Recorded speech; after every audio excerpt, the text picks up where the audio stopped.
This is a story of Victoria, a tale from the distant past. An era when spring remained, an age before stone castles. A time when a girl made friends with two crimson dragons. One of them was greedy, but the other was true and brave. Both swore for eternity to protect her beauty and grace. Everywhere they went, the girl would find and take the most beautiful flower growing in that place. Then one day came when the greedy one exclaimed, "Grant me a gift, should you call yourself my friend." With honey-eyed tongue it begged the girl to braid a wreath with the flowers she had gathered, and the girl gladly agreed. With deft hands she wove a beauteous floral garland and placed it around the head of the greedy red dragon. Yet the dragon of courage said, "No boon for me, no gift do I need. Our journey is incomplete, and there's much for us to see."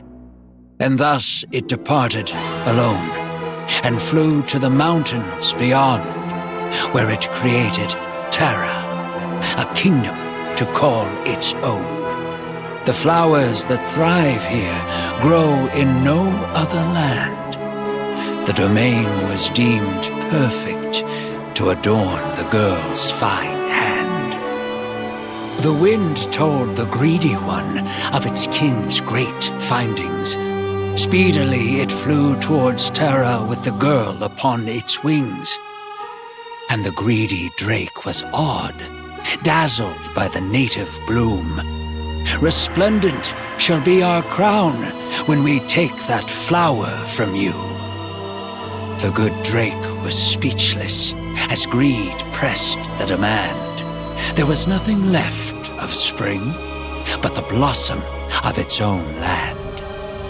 Long battled the dragons, a feud of naught but woe, but greed emerged triumphant. The flower was then bestowed. Though the blossom suffered wounds and several petals were shed, it became the brightest jewel upon the greedy dragon's head. The girl secretly wept, watching her friends fight and bleed. Then a lion snuck to her, giving whispers that soothed her grief. And the lion told the girl that it had a very large pride, who would swear to protect her and vow to stay by her side. So the girl forgot her sorrows and played with newfound friends, and no longer yearned for the drake who dwelt in distant lands. But the Draken War barely ended when the lion pushed its claim. It seized the girl and roared, "Put the crown upon my mane!" The good drake had not healed, but valiantly it challenged the threat. Not for the crown it fought and killed, but the oaths it swore to kept. But the pride was ready for war and spilled the dragon's blood. It drenched the fertile earth and turned it to barren mud.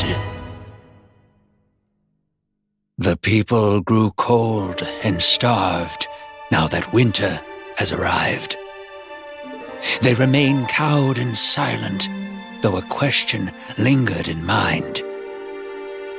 Is it gone, our crimson dragon who lives beyond the peaks? Is it gone, O virtue's guardian, the one with no greed?